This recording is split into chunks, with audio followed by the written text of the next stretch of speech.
everyone, I'm Amanda Niederhauser, aka Jedi Craft Girl, and I'm a fabric designer with Riley Blake Designs. Today I'm so excited to be showing you my love for Christmas tree quilts. You can see behind me one of the quilts I've designed for Riley Blake Designs using two Christmas blocks. One is a Christmas tree. I love making Christmas tree blocks. They come in all shapes and sizes, and sometimes they can be a little intimidating. So today I'm going to be showing you how to make this 12-inch Christmas tree block. And I am using my newest fabric collection called Christmas with Scaredy Cat. It is a fabulous Christmas collection because it has so many colors that you can use in quilts. You can see in the Christmas tree block here that I've actually used an ombre design because there's that many different shades of green in Christmas with Scaredy Cat. From mint ranging to a nice mid-tone to a dark hunter green. Also in this collection, you get a variety of reds and even a pop of pink, which I love to use in my Christmas decorating. So let's get started. Now, looking at a block like this, you might be intimidated because there are a lot of different angles and a lot of different sizes. But we're going to use the trusty stitch and flip method, which means you're going to sew this block together in a snap. And I'm going to show you how. The pattern I'm using is taken from this quilt behind me, and it's a free pattern available on my website. So you can just download it yourself and follow all the measurements at home. To get started, we're using 2.5-inch strips, which is such an easy measurement because they're easy to cut or they're easy to have. Each of my little Christmas tree branches, we'll call them, or units, involves a 2.5-inch strip. So the top piece is a small little piece because it's our smallest part on the tree. And gradually, the green strips are going to be getting larger and larger, just like our tree. So like I said, this is an easy method. So notice I have a rectangle and I have two rectangles. So out of these three rectangles, we are going to get a pointy Christmas tree top, which is super fun. I have them cut in the correct measurements according to the pattern, which again, you can download. And what we're going to do is we're going to do the stitch and flip method.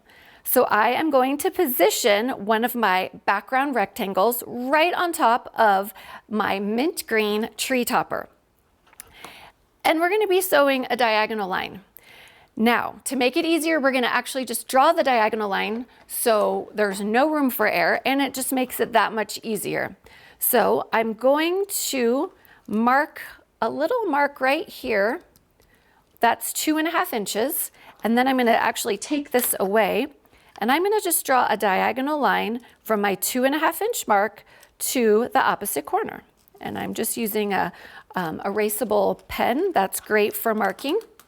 I'm going to put this right back where I had it so it lines up perfectly in the corner, and I have my diagonal running from corner to corner.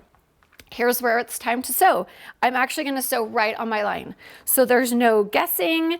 There's no, having to measure a 1/4-inch seam. I just am going to sew right on that line.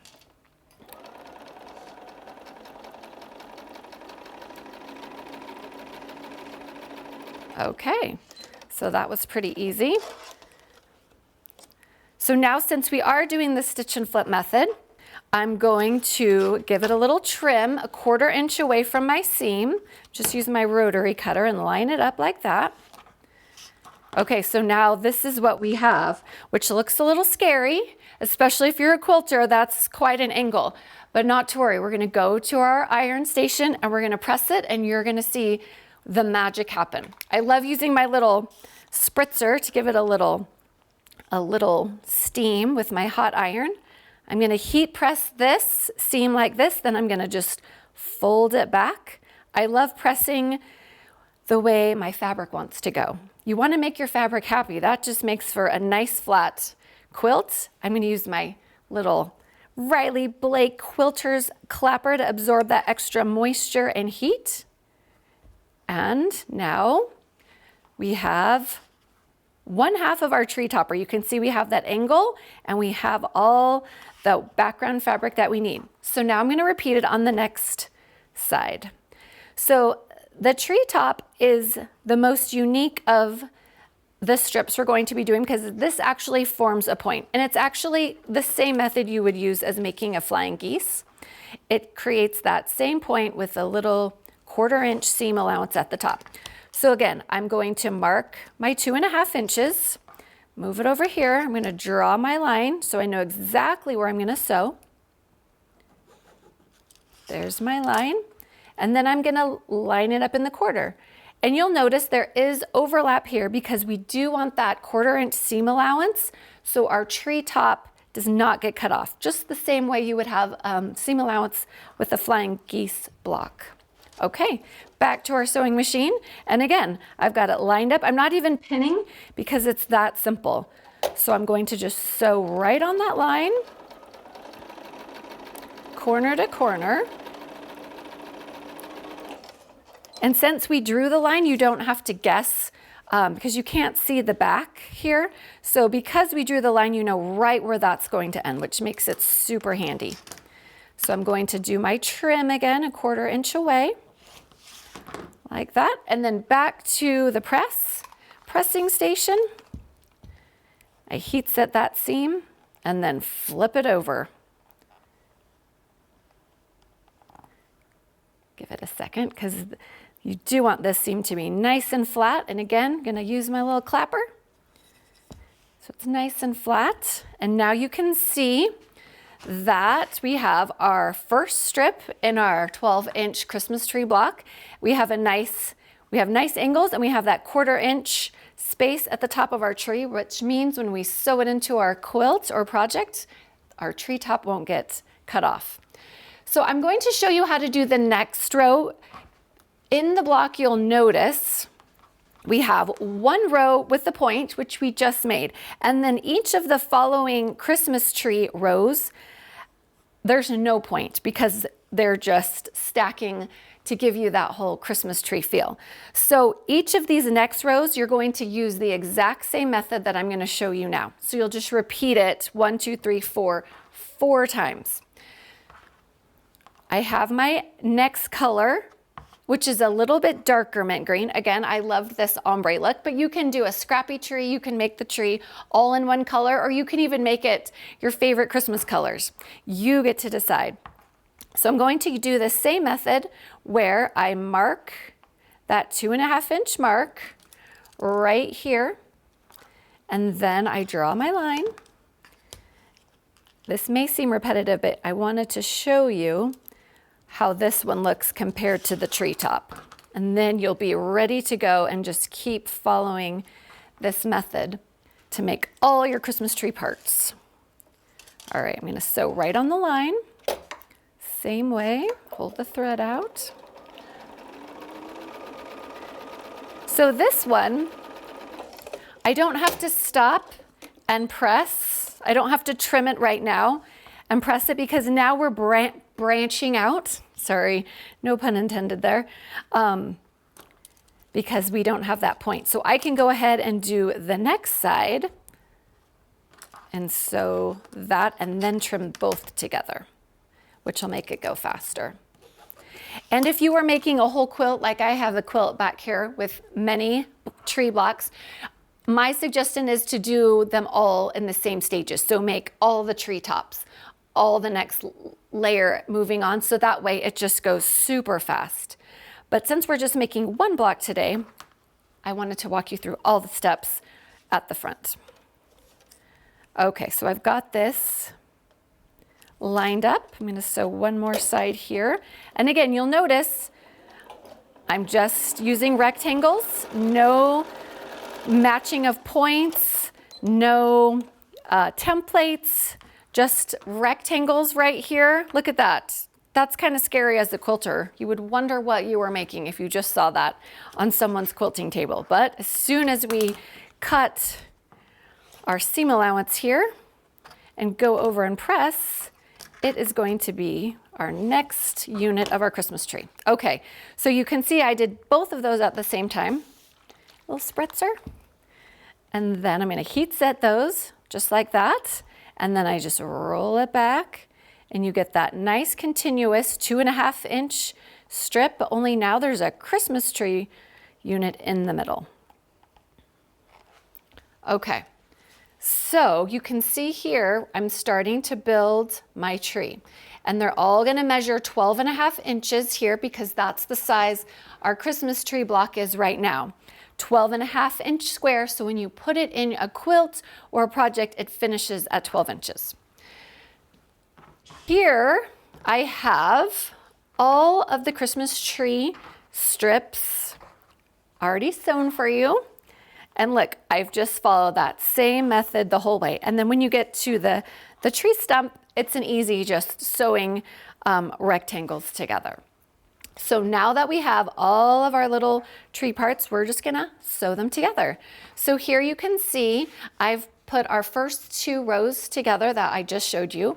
And now I'll show you how easy it is to add the next one. I'm just gonna, you don't even really need to pin. They should be measuring up to 12.5 inches, and you're gonna just take this over to the sewing machine. Okay, maybe a pin is gonna be needed because I didn't grab it.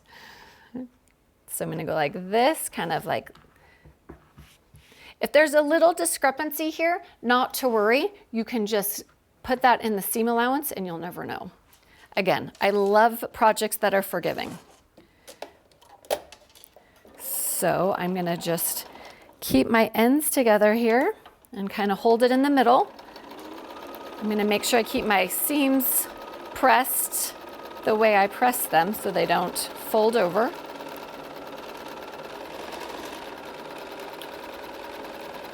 All right. Okay, so now we're gonna go over to our pressing. Gonna mist it a little bit. I always heat set my seams. I don't know if you guys do that, but I just feel like it really helps set the seam and allows so it doesn't shift or stretch. Then if you notice, I like to press this way. I'm pressing the tree from the top down.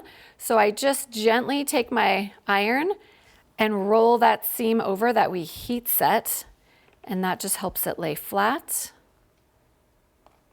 And now look, we've added another row to our Christmas tree. I'm gonna just use my clapper to make that nice and smooth. I like to flip my clapper over because I feel like sometimes it just gets hot and then you've got a brand new surface to go off of. So I'm always rotating mine. Okay, so now look, we have our 3 strips, and what we would do is just continue to add our Christmas tree rows like this, and then press everything down, and then you've got your Christmas tree block. Now we haven't cut any angles, we haven't matched any points. It's actually been a really easy project to make a tree with lots of different angles and points, but it was really easy. That's the kind of quilting that I love, things that are easy and fast. So what might you want to do with a Christmas tree block if you don't want to make a quilt? Well, glad you asked that question because I have made a pillow using just our tree block, like this. What's fun about 12-inch blocks is they make great pillows. Sometimes when you make a quilted pillow, you need to be careful that your points don't go off the pillow because they get lost in the roundedness. So a lot of times I see people make these gorgeous star pillows and then they get lost. So what I like to do is keep my quilt block the center of my pillow and then build out around it in a design it's okay if it gets a little lost because my focus is on the center. So this particular pattern for this pillow is in my newest book called More Playful Pre-Cuts, where you can take any 12-inch block and I show you how to make a pillow. So you could put this tree in here, or behind me in the quilt, that peppermint block is also a 12-inch block, which would be cute in here. Or I'm gonna grab another pillow that you can see. I also use Christmas with Scaredy Cat. I use the same design, only this is a different 12-inch block. So you can see how fun and versatile 12-inch blocks are and how fun it is to make pillows so you can decorate your home for the holidays. They're just easy to switch out and fun ways to add a little character to your home. I love decorating my house for the holidays with pillows. It's the quickest way to add some holiday cheer to your house and to bring a touch of whimsy. If you want this pattern, make sure to click the link below. You can find it free on my blog, JediCraftGirl.com. Also, make sure to follow me on Instagram at JediCraftGirl. That's where you'll find me every day sewing, and a few little antics with my kitties, Mufasa and Charlotte. Anytime you make something, tag me in it because I would love to repost your projects. I love connecting with you guys with whatever you make. I love seeing how creative you are and how you use my fabric and patterns. It's inspiring to me. So thanks for watching, and I can't wait to see you next time.